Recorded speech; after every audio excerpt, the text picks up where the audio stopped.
Once your tubes have finished spinning, you can remove them from the centrifuge, and you should notice a pellet that's on the same side of the hinge.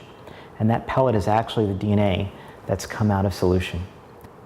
What you'll want to do now is carefully remove and pour off the isopropanol.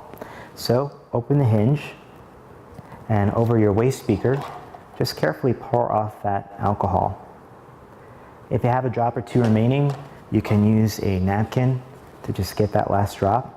But it's important that you don't shake the tube so much.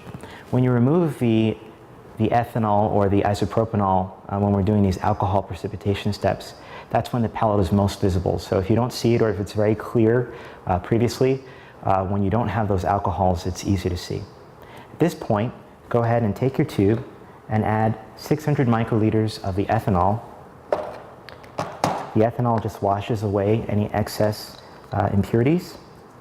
Once you've done this to all of your tubes, you can shake them a bit and then spin them down at 1 minute for maximum speed.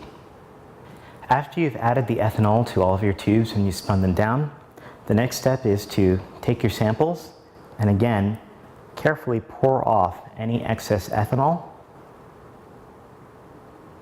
And again, you can use a napkin to get rid of anything else that's remaining, just gently tapping it. You want to make sure that the pellet that was there in the last step is still against the side of the tube. And let the tube sit open on a rack for about 10 to 20 minutes to let it air dry. If you have a hair dryer set on a low setting and not blowing directly into the tube but on the side, you can accelerate the drying process. After you've air dried your pellets and you don't see or smell any remaining ethanol, you're ready to add the DNA rehydration solution. You need to add 100 microliters.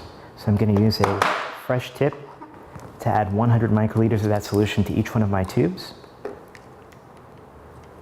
Cap the tube, and you can use your finger to vortex a little bit and shake it up. And then place that on a heat black or water bath for 65 degrees for about 45 to 60 minutes. If you're going to use the DNA immediately, you can keep it on ice until you go to the PCR step. If you're not going to use the DNA immediately, then you can put it at -20 until you're ready to use.